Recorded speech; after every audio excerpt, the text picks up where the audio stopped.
जय गुरुदेव नाम किसका? प्रभु का। जय गुरुदेव नाम किसका? प्रभु का। प्रभु का पावन प्यारा नाम। जय गुरुदेव। मालिक का प्यारा नाम। जय गुरुदेव। विश्व व्याख्यात परम संत बाबा जय गुरुदेव जी महाराज के श्री चरणों में कोटि कोटि नमन प्रणाम करते हुए यहाँ उपस्थित सभी लोगों को लखनऊ संगत की तरफ से हमारा आप सभी को हाथ जोड़कर सादर जय गुरुदेव। जय गुरुदेव। हम आप सभी जानते हैं पूज्य महाराज जी का काफिला राजस्थान में चल रहा। अभी हफ्ता भर पहले हमारी मुलाकात हुई। पूज्य महाराज जी को पुणे संगत के बारे में हमने बताया, पुणे संगत में जो सेवा जैसी चल रही वो बताया। पूज्य महाराज जी का ये आदेश, ये संदेश कि हम जल्द ही आपके पुणे पधारेंगे। आप लोग जोर शोर से मेहनत और लगन इसी तरह बनाए रखिएगा, सबको जोड़ के रखिएगा और मालिक के वचनों को इसी तरह आगे सबको बताते प्रचार करते हुए चलिएगा। और बहुत ही जल्द हम आपके पुणे के हमें लगता है ये जनवरी में पूज्य महाराज जी का आगमन आपके पुणे में हो रहा। तो जिस तरह राजस्थान में लोग पूज्य महाराज जी का स्वागत कर रहे हैं, हम आप भी कहीं पीछे ना रहें, जोर शोर से उनका हार्दिक अभिनंदन स्वागत करें। क्योंकि पूज्य स्वामी जी महाराज ने ही हमें आपको एक रास्ता बताया, मनुष्य शरीर से कैसे हमें आगे निकलना है। ये शरीर तो नश्वर है, छोटा बच्चा भी जानता है कि एक ना एक दिन ये शरीर चला जाएगा। आत्मा अमर अजय है, आत्मा ही परमात्मा से मिल सकती, शरीर नहीं मिल सकता, शरीर तो यही नीचे गिर जाएगा। तो हमारे गुरु महाराज ने, जैसे अभी शिवरात्रि होती है तो लोग जो सामाजिक लोग हैं शिवरात्रि में बोलते हैं कि शंकर भगवान की तीसरी आंख खुली थी, शिवरात्रि मनाते हैं। हमारे परम संत बाबा जय गुरुदेव जी महाराज ने कभी ये नहीं बोला कि मेरी तीसरी आंख खुली है। उन्होंने ये बोला कि मेरी तीसरी आंख खुली और हर एक इंसान के पास वो तीसरी आंख है। रास्ता मैं बता दे रहा हूँ, भेद मैं बता दे रहा हूँ, तुम लोग वही रास्ता करके अपनी इस शिव नेत्र को खोल सकते हो। तो गुरु महाराज ने कभी ये नहीं बोला कि केवल मेरे ही पास शिव नेत्र है। हमारे परम संत बाबा जय गुरुदेव जी महाराज कंज गुरु थे। कंज गुरु वही गुरु होते हैं जिनकी तीसरी आंख ये खुली होती है। और जब आप अपनी ये तीसरी आंख को खोल लोगे तो अनहदवाणी, वेदवाणी, आकाशवाणी और भविष्यवाणी, इन सभी से आप सबके बारे में आप जान लोगे। अपना भविष्य, भूत, वर्तमान सब आपको पता हो जाएगा। रास्ता केवल साधु संत महात्मा ही बताते। दया करी संत सतगुरु बतावे नाम का जपना। साधु संत महात्माओं ने नाम के जोर पे ही, नाम पे ही ज्यादा जोर दिया। साधु संत महात्माओं ने, स्वामी जी महाराज बोलते थे कि कलयुग केवल नाम आधारा, सुमिर सुमिर नर उतरहि पारा। कलयुग में केवल नाम का ही आधार होगा। और जो साधु संत महात्माओं के पास जा करके नाम की बख्शीश ले लेगा, उनके बताए रास्ते पे चल देगा, उसी का कल्याण हो जाएगा। अभी आज हम लोगों ने एक प्रचार यात्रा स्वामी जी महाराज के नाम के, उनके वचनों के बारे में किया। आप सभी के सहयोग से बहुत ही अच्छी प्रचार रही। काफी लोगों ने सुना, मोहल्ले के अगल बगल जितने लोग सुन रहे थे। स्वामी जी महाराज कहते थे कि तुम हमारे वचनों को जन जन तक पहुंचा दो, उसका पालन वो करें या ना करें ये उनकी मर्जी, लेकिन आप हमारे वचनों को उनके कान तक, उनके घर तक, उनके दुकान तक, उनके दफ्तर तक पहुंचा दो। स्वामी जी महाराज ये भी कहते थे कि अगर कोई नया बंदा है उसको आप अगर मथुरा ला करके मथुरा दरबार से जोड़ दोगे, आगे मैं उनका देखरेख कर दूंगा, उनकी जीवात्मा को, क्योंकि साधु संत महात्मा ही जीवात्मा को कैसे चमकाना है वो जानते हैं। कस्तूरी कुंडल बसे रास्ता ढूंढे बनवाही, मेरा सतगुरु मुझमें बसे ये दुनिया जानत नहीं। जिस तरह कस्तूरी मणि होती है जो हिरण की नाभि में मौजूद होती और उसी मणि से वो सुगंध आ रही होती है, लेकिन ये हिरण को नहीं पता होता। उस सुगंध के पीछे वो पूरे वन में भटकते रहता है और एक समय ऐसा आता है कि वो किसी शिकार के सामने आ जाता है और शिकारी उसका शिकार करके मार के उसको खा जाता है। ठीक उसी तरह हमारे शरीर के अंदर जो जीव आत्मा है वो 16 सूर्य के बराबर खुद है और 16 सूर्य के बराबर इस जीव आत्मा से हम अपने शरीर के द्वारा उस देवी देवताओं को पूज रहे जो हमें मुक्ति और मोक्ष का रास्ता न तो बता सकते ना ही दे सकते। बिन हरि कृपा मिले नहीं संता, जब तक उस हरि की कृपा नहीं होगी आप संतों के शरण में नहीं आ पाओगे। तो पहले रास्ता उसी है रास्ता काल के मुख से है। स्वामी जी महाराज बताते थे कि रास्ता काल के मुख से ही है, और जब तक उस हरि, उस विष्णु की, उस नारायण की कृपा नहीं होगी, आपको संतों के बारे में पता ही नहीं चलेगा। हम आप बड़े ही सौभाग्यशाली हैं कि हमें आपको स्वामी जी महाराज मिल गए। उस पाप, उस गंदगी से हम आप बच गए, नहीं तो क्या पता हम आप भी कहीं आज मदिरा का सेवन कर रहे होते। तो स्वामी जी महाराज ने हम पे दया कृपा कर दिया, हमें रास्ता बता दिया, सही खान पान हमारा बता दिया। जैसा होए खाना वैसा होए जमाना, जैसा पियो पानी वैसे ही बोलो वाणी। ये हमारे साधु संत महात्माओं स्वामी जी महाराज के बताए वचन है। आए हैं सो जाएंगे राजा रंग फकीर, एक सिंहासन चढ़ चले बंधे जात जंगीर। परिवर्तन ही दुनिया का सार है। जो इस बार इस जन्म इस धरती पर आ गया, सबका एक निर्धारित समय है। कोई 70 साल में चला जाएगा, कोई 40 साल में चला जाएगा, कोई 30 साल में चला जाएगा। तो जब तक आप इस शरीर में हो, ये सच्चा हरि मंदिर है। सच्चा हरि मंदिर ज्ञान रत्न प्रकट होए। आप अपने शरीर से आध्यात्मिक काम जितना कर लोगे, आपकी जीवात्मा उतना ही परमात्मा की तरफ वो लगन बढ़ेगी। दो तरीके के काम है, एक भौतिक और एक आध्यात्मिक। भौतिक काम आपका, जिससे आपका घर बार चल रहा है, यानी दुकान दफ्तर का काम, ये आपका भौतिक काम है। दूसरा आपका आध्यात्मिक, जो अध्यात्म के प्रति आपके रुचि लागे, उसी से आपके घर परिवार में उन्नति, बरकत आध्यात्म से ही होगी।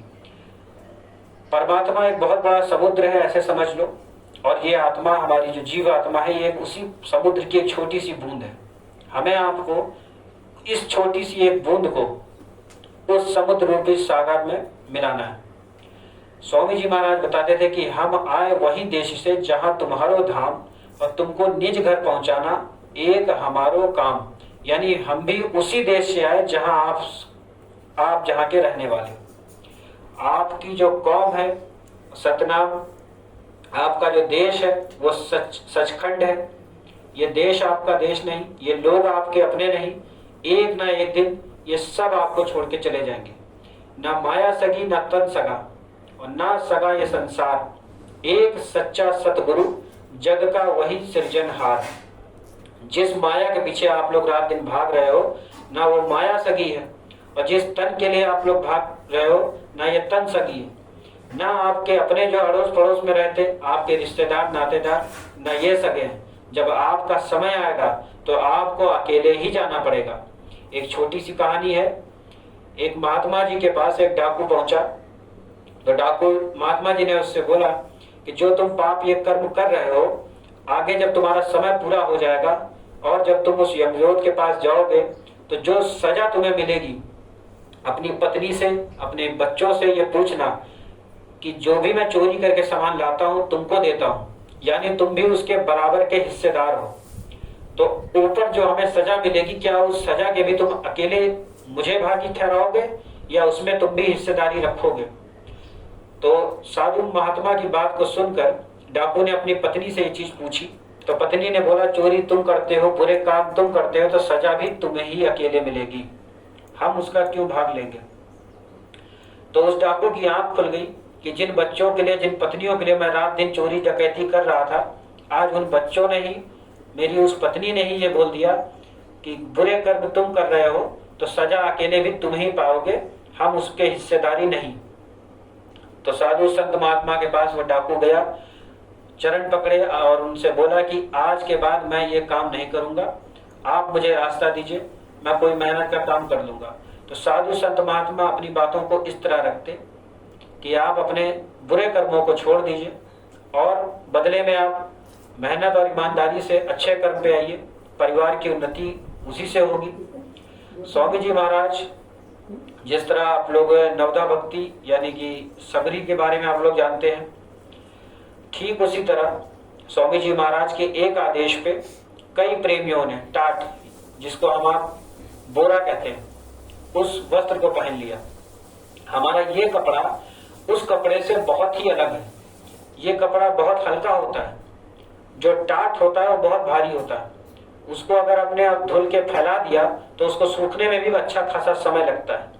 तो गुरु के आदेश पे उन्होंने टाट पहन लिया और सारी जिंदगी पहन लिया। कहीं भी जाना है, दुकान, दफ्तर, ससुराल, कहीं रिश्तेदारी में जाना है, अड़ोस पड़ोस में जाना है, बाजार में जाना है, हर जगह उन्होंने टैग पहना, कभी दूसरा और कोई वस्त्र पहना ही नहीं, क्योंकि गुरु का आदेश था। तो इस तरह गुरु का पालन, गुरु भक्ति का पालन उन्होंने इसलिए किया। गुरु भक्ति, भक्ति का ही मतलब होता है कि गुरु का आदेश का पालन, इसे कहते हैं भक्ति। स्वामी जी महाराज कहते थे कि वो समय अब चला गया जब देवता दीपक में तेल डालने से प्रसन्न होता था।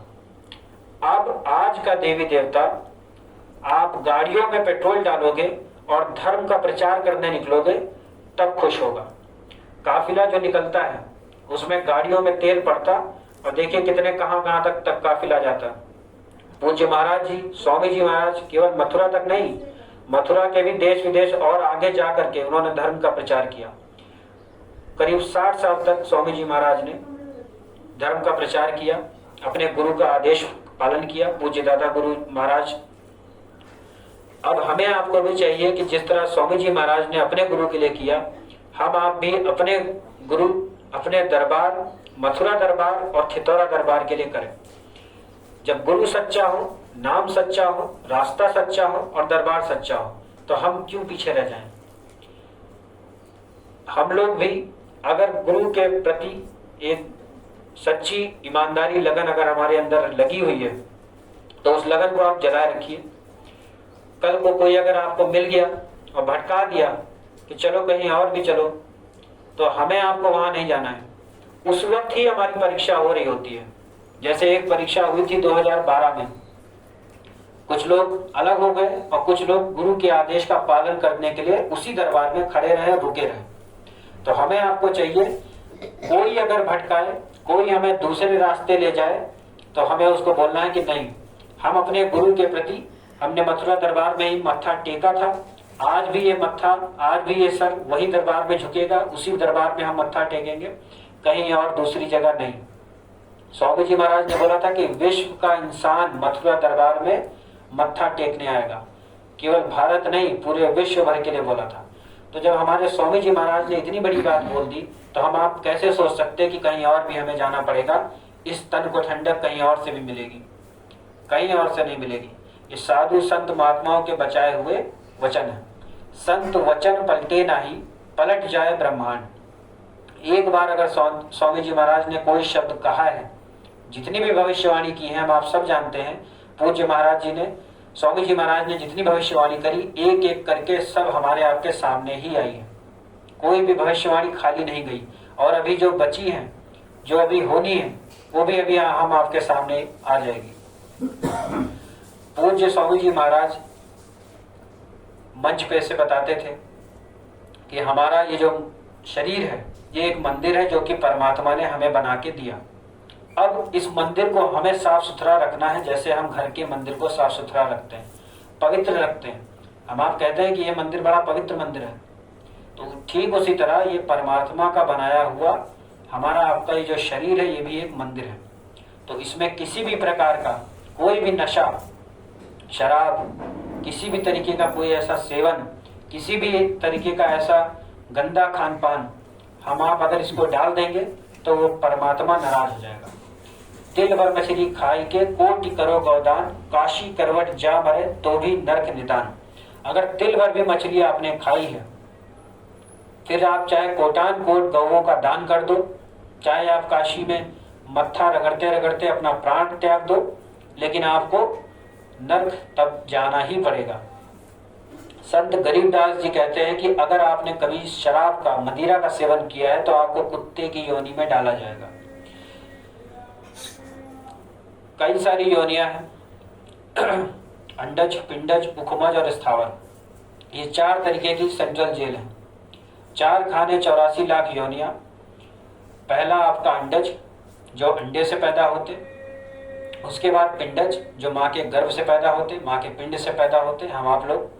उसके बाद आपका स्थावर, जो पेड़ पौधे एक जगह स्थिर रहते। अंडज, पिंडज, उखमज। उखमज होते हैं कीड़े मकोड़े, जिनकी आयु ज़्यादा से ज़्यादा 5 से 10 साल, बहुत ज़्यादा हुआ तो 12 से 15 साल तक होते हैं। ये कीड़े मकोड़े होते हैं। उसके बाद आपका कुत्ता, बिल्ली, गधा, बैल, ये सब आ जाते हैं। तो ये कुल मिला करके 4,84,00,000 योनियां हैं। आप बड़े भाग्य से आपको ये मनुष्य तन मिल गया। अब ऐसा कर्म करो कि दोबारा कभी किसी माँ की गर्भ से आपको वापस ना आना पड़े। यही हमारा आखिरी हो, इसके बाद हम यहाँ से पार होके निकल जाएं। हम आप बड़े सौभाग्यशाली हैं कि हमने अपनी इन जड़ आंखों से परम संत बाबा जय गुरुदेव जी महाराज उनका दर्शन किया। उसके बाद जब वो अपने निज धाम चले गए, वो भी हमने दृश्य देखा। उसके बाद जब स्वामी जी महाराज मंच से बताते थे कि मैं काली दाढ़ी में वापस आऊंगा, तो काली दाढ़ी में जब वो वापस आए तो उनके उस स्वरूप को भी हमने देखा, वो भी दर्शन हमने किया। उन्होंने भी जो भेद रास्ता बताया, जो 2012 से पहले मथुरा में जो बरकत रहती थी, जो भीड़ रहती थी, आज भी उससे ज्यादा भीड़ हो गई। यानी जो बगीचा पूज्य स्वामी जी महाराज लगा के गए थे, परम संत स्वामी जी महाराज लगा के गए थे, श्रद्धेय हुजूर महाराज जी ने उस बगिया को बराबर बना के रखा हुआ। तो हम आप कैसे सोच सकते कि हमें ठंडक कहीं और दूसरे दरबार से भी मिलेगी। तो जो लोग कट के अलग हो गए हैं, अपने को कट के उनको जो एक बार अलग हो गए हैं, दोबारा उनके पास ना आप जाइए। अगर वो आते हैं तो उनको रोकिए मत। मथुरा दरबार में बाहर के लोग कई भी आते हैं, लेकिन कभी पूज्य महाराज जी ने उनको मना नहीं किया, क्योंकि नाम योग साधना मंदिर जो मथुरा में बना हुआ वो साधना मंदिर है। साधना मतलब जहाँ साधना की जाती, जहाँ पे आप अपने बुरे कर्मों को छोड़ करके अपनी एक मनोकामना पूरी कर सकते हो। तो कभी वहाँ पे किसी चीज के लिए मना नहीं किया गया। साफ साफ उस मंदिर में लिखा गया, अगर आपने कभी भी अंडा मांस का सेवन किया तो आप दान पेटी में दान ना डालिए। इस तरह साधु संत महात्मा अपनी बातों को रखते कि आप अपने बुरे कर्मों की जो भी माफी है वो मांग भी लीजिए, जो आपको चाहिए वो आपको मिल भी जाएगा, लेकिन बशर्ते एक शर्त है कि अपनी कोई एक बीमारी यहाँ चढ़ा दीजिए। लेकिन आपको अगर अंडा मछली मांस इसका कोई भी आपने गलत खान पान सेवन किया है, तब आपको दान पेटी में आपको दान डालने की जरूरत नहीं है। यहाँ पे अगर कोई नया बंदा, कोई नया प्रेमी बैठा है, तो हम हाथ जोड़ के यही बोलेंगे कि आप भी मथुरा और खितौरा जल्द से जल्द जुड़ जाएं और अपनी इस जीवात्मा का कल्याण कर लीजिए। मनुष्य शरीर परमात्मा का बनाया मंदिर है। इस शरीर के बारे में आप जानिए। रास्ता इसी मनुष्य शरीर से है, 10वें द्वार से। 9 दरवाजे हैं शरीर के, 2 आंख के, 2 नाक के, 2 कान के सुराग, 1 मुंह और 2 मलमूत्र। ये हो गए टोटल आपके 9। और एक आपका जो 10वां द्वार है, दोनों आंखों के मध्य भाग में ये खिड़की, ये जरोखा, रास्ता आपका यहीं से है। आप इन 9 द्वारों को समेट के जब आप यहाँ आ जाओगे साधना के द्वारा, भजन ध्यान सुमिरन के द्वारा, तब आप उस लोग पहुंच जाओगे जहाँ के लिए लिखा गया कि ना कोई गुरु ना कोई चेला और सब में बोले एक अकेला। तो हमें आपको स्वामी जी महाराज बताने आए, समझाने आए। स्वामी जी महाराज हम आप प्रचार में कहते हैं, हाथ जोड़कर विनय हमारी, हो जाओ सब शाकाहारी। बाबा जी की अर्जी है, आगे आपकी मर्जी है। तो हाथ जोड़ के हमें अपनी अर्जी लगानी है। बाकी कोई माने या ना माने ये उसका काम है। महाभारत में कृष्ण भगवान ने अर्जुन से बोला कि युद्ध करना है, तो अर्जुन नहीं युद्ध करना चाहते थे, लेकिन कृष्ण भगवान के कहने पे उन्होंने युद्ध किया। बाद में जब बैकुंठ जाने का मौका आया तो कृष्ण अकेले बैकुंठ चले गए। अर्जुन ने बोला कि हे नाथ हमें भी ले चलो, लेकिन कृष्ण ने साफ मना कर दिया कि मानव हत्या का जो पाप तुम्हारे लगा हुआ पहले आप उसको हटाइए। तो अर्जुन ने पूछा कि मैंने आपके कहने पे ही तो युद्ध किया था। तो उन्होंने बोला कि जैसे अध्यापक होता है, आपको होमवर्क देता है बच्चों को, तो ये बच्चे के ऊपर है कि उस होमवर्क को वो करके जाएं या ना जाएं। अगर करके जाएंगे तो मार नहीं पड़ेगी, और अगर नहीं करके जाएंगे तो अध्यापक उनको डांटेगा, मारेगा, सजा देगा। तो ठीक उसी तरह मैंने आपको युद्ध के लिए कहा था, युद्ध करना या ना करना ये आपके हाथ में था। आप मेरी बात को या तो मानते या ना मानते। आपने मेरी बात को माना, आपने मानव हत्या कर दी। अब जब तक वो पाप मिटेगा नहीं तो आप मेरे साथ वहां पे नहीं आ सकते। तो ठीक उसी तरह ये कर्मों का देश है, बिना कर्म कोई काया नहीं, और जग फंस रहा कर्म के माही। कर्मों का देश है, आप जैसा करोगे वैसा आज नहीं तो कल आपको ये फल मिल जाएगा। अब क्योंकि समय आज कम है, कई लोगों को जाना है। अब इन्हीं वाणियों के साथ हम अपनी वाणियों को विराम देते हैं। आगे का हमारी जो भी स्वामी जी महाराज के वचन है रंजीत भैया आपको बताएंगे। आप सभी को हमारा हाथ जोड़कर जय गुरुदेव।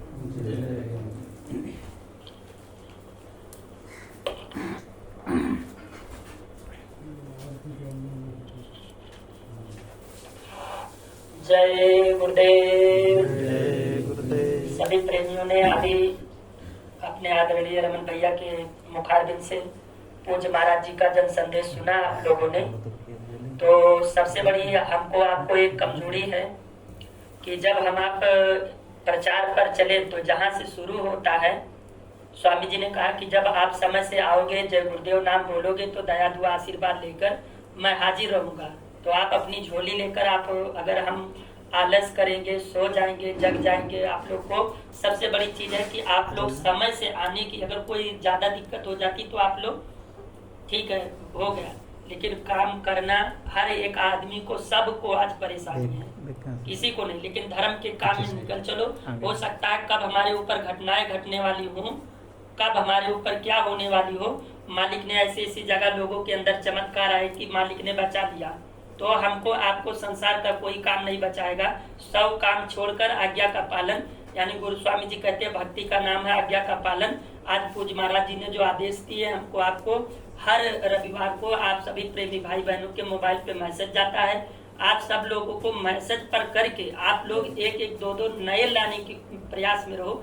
इतना जन जागरण कर दो कि हमारे अंदर एक भाव पैदा हो जाए कि हम लोग भी मतलब दुनिया को भी एक जन संदेश पहुंचे कि ये लोग गुरु महाराज के हैं। तो हम लोगों के ऊपर मालिक की दया अपार हो रही है। जो हम आप जाते हैं परमिशन के लिए भी जाते हैं तो प्रेमियों, अभी हमारे अधिकारी कर्मचारियों का भी बहुत बड़ा सहयोग मिलता है, मालिक उन पर भी दया कृपा कर रहे हैं। आज जो है तो अभी आज का जो दूसरा संडे था, आज यहीं पर समापन हो रहा है इसका, और तीसरा जो संडे आ रहा है वो आपकी है साईं श्रद्धा कॉलोनी, यानी भारत माता चौक के, ये अपने उमेश पाल जी हैं, उनके यहाँ से होगा। तो आपकी तीसरे संडे का जो परमिशन है उधर से वहाँ कॉलोनी पर रहेंगे। और सत्संग के लिए अभी अपने पाल जी बताएंगे कि सत्संग भी रखना इधर प्रचार ही रहेगा, तो प्रचार के साथ में भी सत्संग की बात हो जाएगी। अपने पूज्य महाराज जी का जो आदेश है, रमन भैया आए हैं तो हर जगह पर सत्संग और प्रचार चलता रहेगा, तो उसकी भी बात हो जाएगी। तो आप लोग समय, मैसेज जाता समय के रहते हुए आप सब लोग निकलो और समय से ही अपने अपने काम पर लग जाओ। इसी वाणी के साथ में हम अपनी वाणी को विराम देते हैं।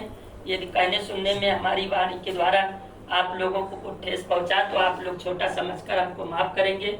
और हम परम पूज्य स्वामी जी महाराज और पूज्य महाराज जी के चरणों में विनती और प्रार्थना करते हैं कि मालिक हम सभी जीवों पर अपनी दया कृपा बनाए रखें।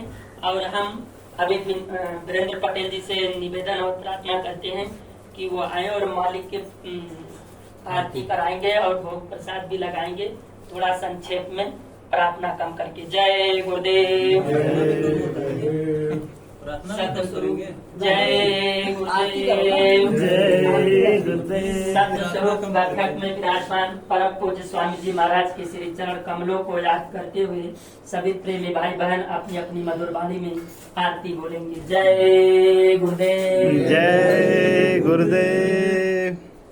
जय गुरुदेव। जय गुरुदेव। सभी प्रेमी भाई बहन गुरु महाराज की आरती दोहराएंगे।